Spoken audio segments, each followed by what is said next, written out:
He let his son and stepchild freeze and starve alone. But I took them in, had them arrested, and became their true guardian. Are you Kevin? I hadn't seen my grandson Kevin since he was in elementary school, but I was sure Kevin must be a 10th grader now, so the age matched up. However, I didn't recognize the child he was carrying on his back. Grandma, it's been a long time. Tears distorted my vision. I didn't know what to say. Torn between the painful sight and the joy of reunion, the grown-up Kevin, unlike me, never showed his emotions openly. Please let us stay tonight. I didn't know what had happened, but there must be a reason they were here, underdressed on such a snowy day. How hard it must have been to walk this distance in the snow, carrying a child on his back. The child on his back was shivering. His hands and feet were reddish-black from the cold, and his lips were turning blue. Kevin's legs were trembling, barely able to hold the child any longer. I was about to nod in agreement, as if to say, "Of course, don't be ridiculous," when, stomping loudly, my husband Fred, who should have been watching TV in the back of the house, came to the entrance. He seemed to have overheard our conversation. Even I, who had been with him for so long, flinched at his reaction, so a high schooler like Kevin must have been terrified. "But then, I see," he said with a wry smile. It was a hollow smile, twisting only his mouth, as if everything was as he expected. "My name is Olivia. I live a relaxed life in a suburb a bit away from the city center. I'm in my late 60s now, and since my husband Fred has retired, we're living on our pension. Fred has always been extremely stubborn and difficult. When he was working, there seemed to be a lot of conflicts and trouble, but those who knew him well understood that Fred was just awkward. He's always hated anything dishonest, and once he made up his mind, he rarely changed it. He was also terrible at expressing his emotions. Back then, I knew Fred was more stubborn and awkward than others, so I often stepped in to smooth things over. Although I wasn't as confident in my job as he was, I was good at socializing. In a way, we were like oil and water, but we naturally got along.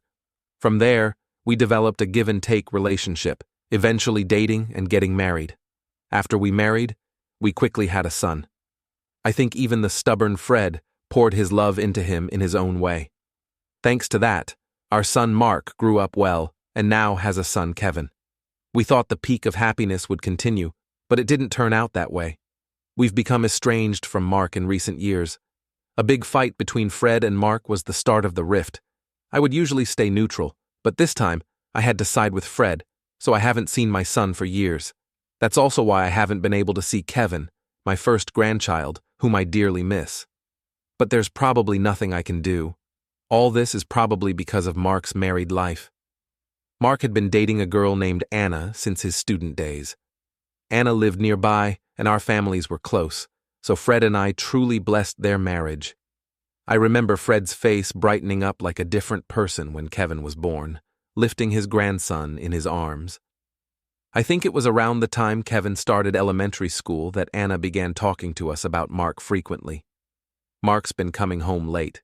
He's often working overtime and on weekends," she said. I was struck by Anna's genuine concern for Mark. With a young child at home, Mark's overtime and weekend work must have been incredibly stressful for her. My husband was a workaholic too, and it was terribly hard. That's why I could deeply understand Anna's feelings. I reached out to Mark several times. My concern for Mark was no different. Working too hard can break you physically, and if the company is that bad, considering reporting to the appropriate authorities should be on the table, I advised. Before I finished speaking, Mark sighed dramatically and shouted, "Times have changed since you and Dad's days. Don't interfere. I'm doing things my way." From his tone, I realized the company wasn't forcing the overtime and we couldn't work on him. What was going on? He used to complain about our father always working when he was young. He never seemed that work-driven, seeing work merely as a means to earn money and live. Anna knew this well, which is probably why she confided in me. My concern turned into suspicion from that day on. Sure enough, my unease grew over time. Soon after, I received shocking news. Anna died. Tearful calls from Anna's parents reached me, informing me of the tragic news. Anna was hit by a truck while wandering aimlessly on the highway. She was walking in a non-pedestrian area at night, unnoticed by the truck driver. Anna was serious and gentle, so she wouldn't recklessly cross a highway, at least that's what I think. I later learned she had been absent-minded for some time before the accident. Her parents mentioned receiving distressing calls from her, occasionally sounding like screams. Hearing this, my blood ran cold. It was said that Mark was having an affair. Anna was aware that the other woman was Molly, an office worker at Mark's workplace. Why she was in such a dangerous place remains unclear. However, Anna's parents believe the shock of Mark's affair drove her to neurosis. After ending the call, I remained stunned for a while. Receiving a message from Fred about heading to the hospital, I finally snapped back to reality. By the time I arrived, Fred, who had left work early, was already at the hospital. At the hospital, there were only Anna's parents and Kevin, who was being embraced by them. Of course, the notification of the accident was first sent to Mark, her husband, but it was said there was no contact from him. Then, the message reached Anna's parents, and finally, at the very end, it seems they managed to get in touch with Mark. Even though Mark's office was much closer to the hospital than our house, he was the last to arrive, without any sign of hurry or panic. "What have you been doing?" Fred exploded at Mark. After hearing about the affair and other circumstances, I had never seen him so furious. Yet Mark was defiant. "I cheated, but Anna's death was an accident, right? It's not my fault. If anything, it's because of Anna." He blamed the root cause on her not paying attention to him after Kevin was born. Once a child is born, parenting becomes the priority. But for Mark, the only son and always the priority at home, he couldn't accept that someone else was being prioritized, even if it was his own son. That's why he couldn't prioritize his son in his life, leading Kevin not to be very attached to him. This vicious cycle made him feel like he had no place at home. In front of the late Anna, Mark yelled that her neurosis was her own fault. At his irresponsible words, Anna's parents broke down in tears, and Fred was almost at the point of hitting him. I could only calm them down and soothe Kevin, who started crying even harder at the sight of the adult's behavior. In that moment, seeing my son's state and feeling powerless, I was overwhelmed with a sense of inadequacy. Thus, a definitive rift formed between us and Mark. We insisted that either Anna's parents or we should take Kevin in, but Mark was unyielding. Though he confessed to the affair at the hospital, there was no further evidence, and since the confession wasn't recorded, Mark's infidelity remained unproven.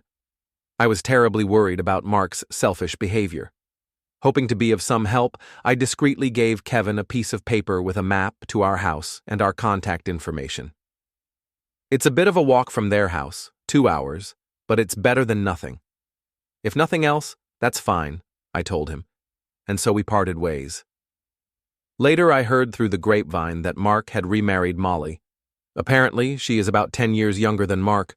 Rumors even said that Molly knew Mark was married when they started their relationship. I was worried about Kevin's relationship with them.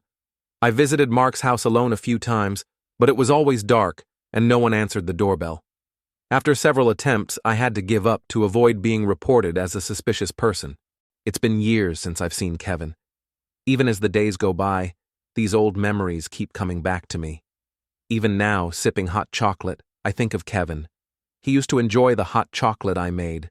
I wonder if he has grown up, how his life and family relationships are. All I can do is worry. While bringing the mug to my lips, I look outside. A cold wave has hit our area today, turning the view from the window completely white. The surroundings are already engulfed in night and bitterly cold. I'll probably need to shovel snow tomorrow. Honey, it looks like we'll need to shovel snow tomorrow morning. I was about to discuss with Fred, who was watching TV in front of the fireplace, when the doorbell rang. Fred and I looked at each other. On such a snowy night, we had no idea who could be visiting us. With a bit of fear, I slid open the front door to find a high school-aged boy carrying a small child on his back. I stared intently at their unusual appearance. The boy wore a slightly rumpled white shirt with just the top of a school uniform jacket and worn sweatpants. The small child was dressed in a t-shirt, a light hoodie suitable for fall, and shorts. Both had bright red hands and feet, and there was a thin layer of snow on their heads and shoulders. Long footprints stretched from the pristine white garden to the road beyond. It seemed they had walked to our house in this attire. Then, looking at the boy's face, I gasped. Are you Kevin? I hadn't seen Kevin since he was in elementary school, but I was certain. The corners of his eyes drooped like Anna's, and his nose was just like Mark's. Kevin should be a 10th grader now, so the age was right.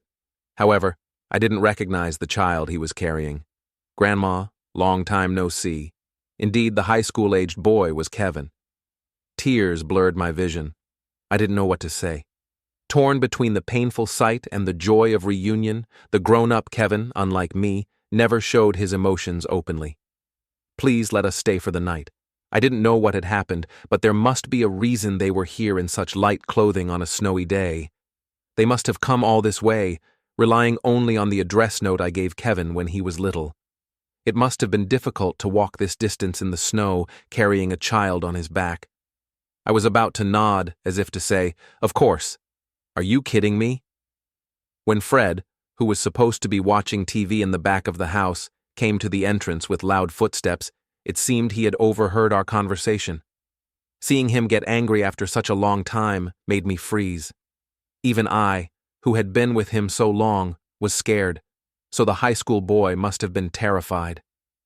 Worried, I looked at Kevin and the child, but Kevin, unfazed by Fred's demeanor, looked down and muttered softly, "I guess so," and then smirked. It was a hollow smile, twisting only his mouth, as if everything was as he expected. I felt anger toward Fred for causing such an expression on his grandson's face. No matter how stubborn and unforgiving he was, this was no way to treat his own grandson, who was innocent and once beloved. As I was about to protest, the child on Kevin's back said, "I'm cold," shivering. His hands and feet turned even redder, and his lips grew more purplish. Kevin's legs were trembling, struggling to hold the child any longer. Fred glared at the child on Kevin's back. "We need to go to the hospital first. If you're not going, I'll drive." "What?" Then, with wide eyes, Fred silently grabbed the car keys and quickly headed to the garage. Though his words were harsh, it turned out Fred was indeed worried about Kevin and the child. He always lacks the right words.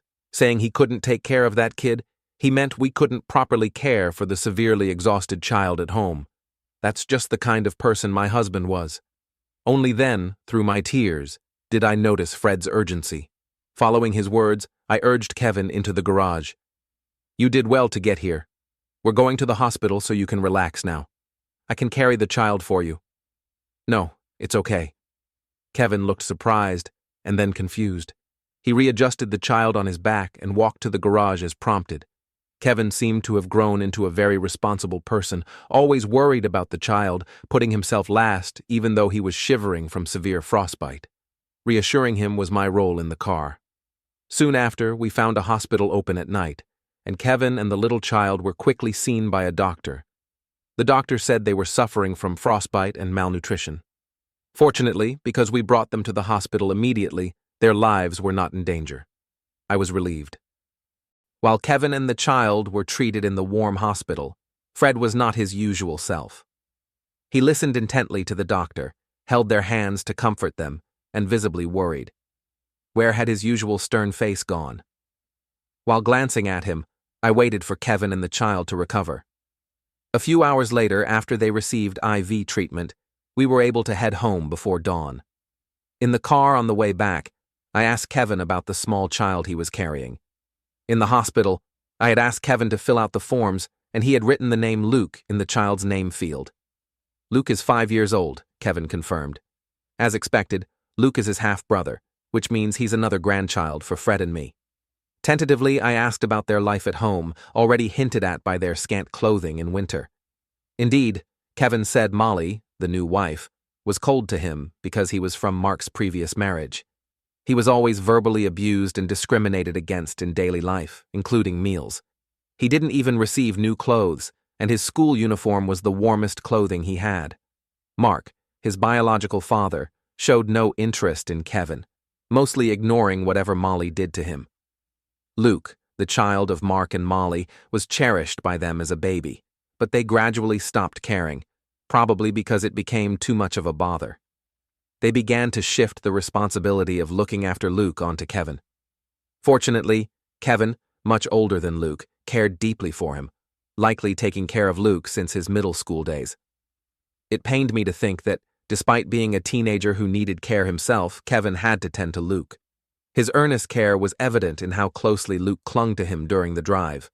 Luke, unaccustomed to the car or perhaps the situation, didn't speak a word, clinging tightly to Kevin, a clear sign of their bond. I finally asked why they had come to our distant home in the dead of winter. Kevin was initially hesitant to explain, but sensing my concern, he gradually shared their ordeal. Shockingly, Mark and Molly had left the children alone to travel far away, leaving little food and money. Their absence during the winter break worsened the situation. They had absolutely nothing to eat, and Kevin feared that both he and young Luke would starve if things continued as they were.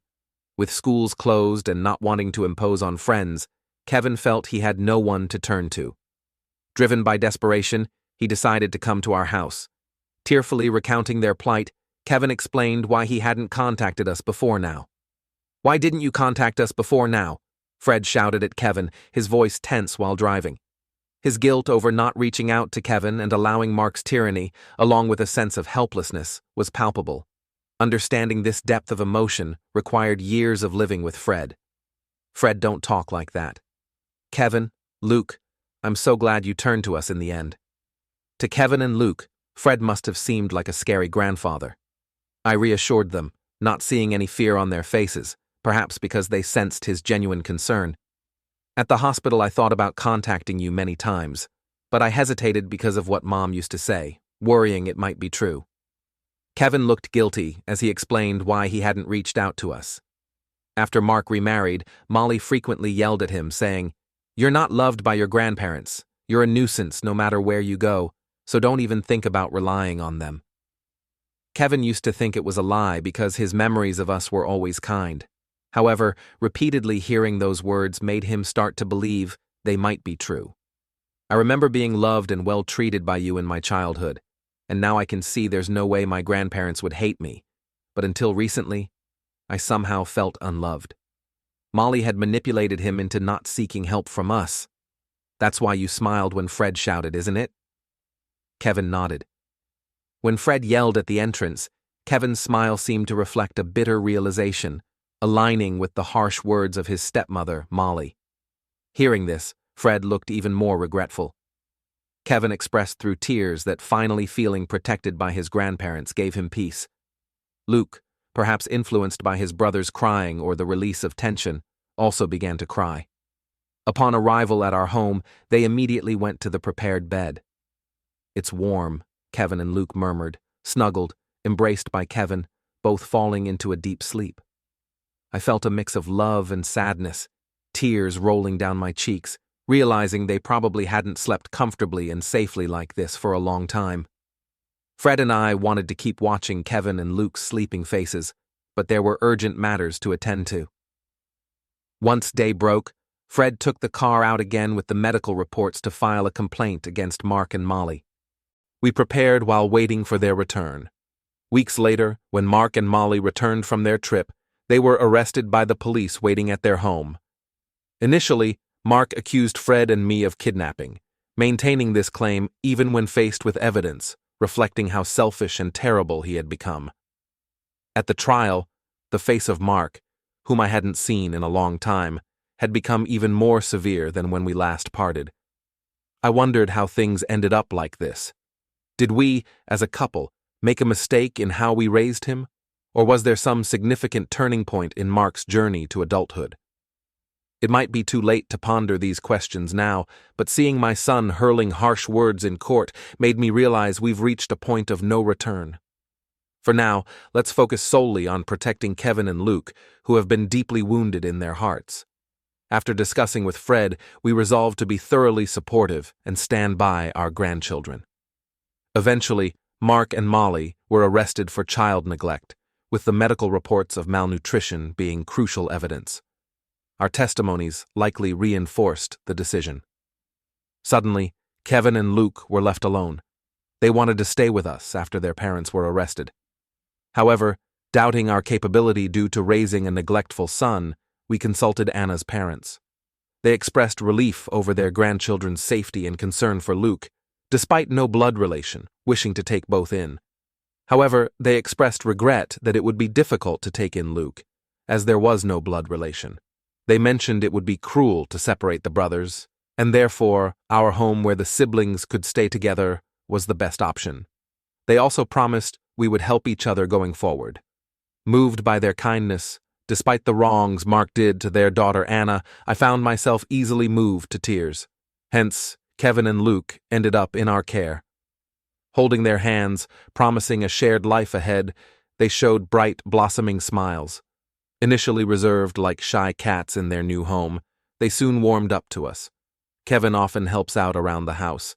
Despite the heavy snowfall this year, he has been eager to help with shoveling the snow.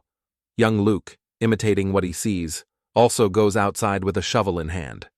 Luke, perhaps in the phase of wanting to imitate everything, copies everything his brother does. Fred, while grumbling, taught them how to shovel snow, evidently delighted by their reliance on him. "Can't you guys even do this?" "Absolutely hopeless," Fred grumbled with a stern face, his usual way of scolding. However, Kevin and Luke seemed to understand it was just his way of hiding his embarrassment, and they would just smile and let it roll off their backs. The arrest of Mark and Molly for child neglect marked a turning point, but it was the embrace of Kevin and Luke into our home that reshaped our lives. At 68, I, Olivia, and Fred, equally stubborn but softened by purpose, became guardians to our grandsons, Kevin, 16, and Luke, 5. The trials end with Mark's accusations of kidnapping silenced by medical evidence of malnutrition and frostbite, left us resolute. Anna's parents, grieving their daughter yet generous, supported our decision to keep the brothers together, forming a pact to protect them. As we held Kevin and Luke's hands, their tentative smiles ignited a fire in us to rebuild what Mark had broken. The community around us, once distant in our quiet retirement, became the warp and weft of our new family, weaving a tapestry of care that healed us all. Kevin's arrival, carrying Luke through snow, haunted me. His hollow smirk at Fred's gruffness reflected years of Molly's lies. "Your grandparents don't love you." Therapy, arranged through a local clinic, helped him unpack this. "Mom said you were kind," he told me, recalling Anna's stories. Sessions with a counselor, a warm woman named Clara, let Kevin voice his guilt over Anna's death and his fear of burdening us. "You're not a nuisance, I'd say," echoing Anna's love. Luke, initially mute from neglect, found expression in drawing, his crayons sketching families under sunny skies. Clara praised his progress, crediting our stability. Kevin, protective as ever, read to Luke nightly, their bond a lifeline through their pain. Fred, once isolated by his rigidity, transformed. He built bunk beds for the boys, grumbling about shoddy tools but beaming when Luke climbed them. His stern lessons on snow shoveling hid pride as Kevin matched his pace. "Hopeless," he'd mutter, but he'd ruffle Luke's hair, a gesture Kevin mirrored. Therapy wasn't Fred's style, but talks with a retired colleague, Jim, who'd raised foster kids, eased his guilt over Mark. "You're doing right by them," Jim said, and Fred's shoulders relaxed. My sociability, honed over years of smoothing Fred's edges, drew us into the community. I joined a gardening club, where members donated plants for our yard, a project Kevin and Luke loved. Our suburb, once a backdrop, became a haven. Neighbors, moved by the boys' story, rallied. Mrs. Larson, a widow next door, baked cookies, teaching Luke recipes Anna might have shared. The library, where I volunteered, started a book club for teens, with Kevin devouring novels like his mother. Miss Patel, the librarian, gifted him a journal, sparking his dream of writing. Luke's preschool teacher, Mrs. Chen, tailored lessons to his shyness, celebrating his first spoken story. These acts, small yet profound, mirrored communities I'd heard of. A seaside town healing a grieving mother, a condo uniting for a widow, where strangers become kin. Anna's parents, Ellen and Tom, were pillars. They visited weekly, bringing photos of Anna, helping Kevin piece together her love. "She'd be proud," Ellen said, hugging Luke, whom they embraced despite no blood tie. Their forgiveness of Mark's wrongs humbled me, echoing a sister's care for her niece in another tale. We shared holidays, their warmth filling our home. Ellen's knitting lessons with Luke produced scarves for us all, symbols of our bond. Tom, a carpenter, built a treehouse where Kevin and Luke played, their laughter a balm for our grief. Mark's fate was bleak. Stripped of parental rights, he faced fines and community scorn. Molly, equally culpable, was shunned by her family.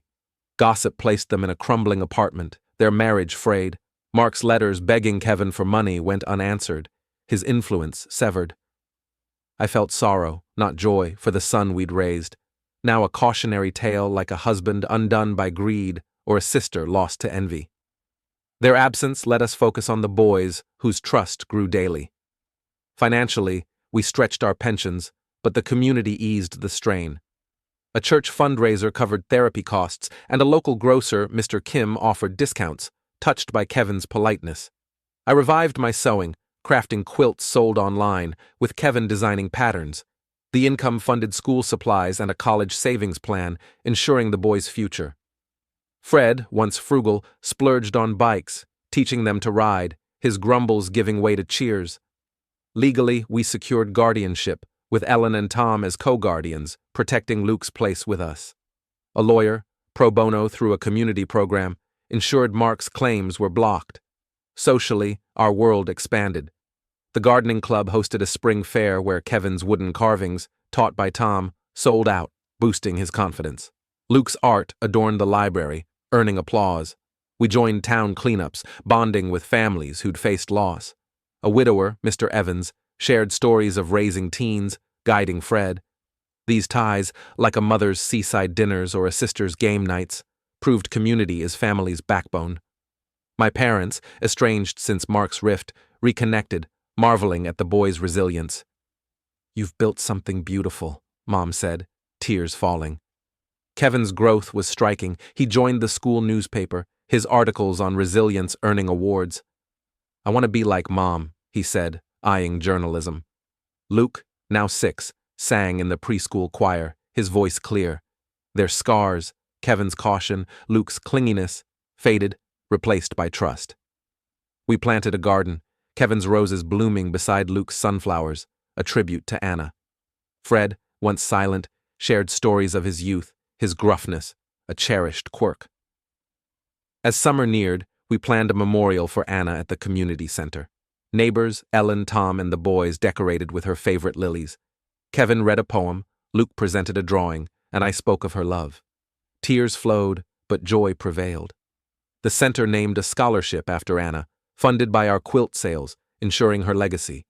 Standing with Kevin and Luke, Fred's hand in mine, I felt whole, like a grandmother who sheltered her grandsons.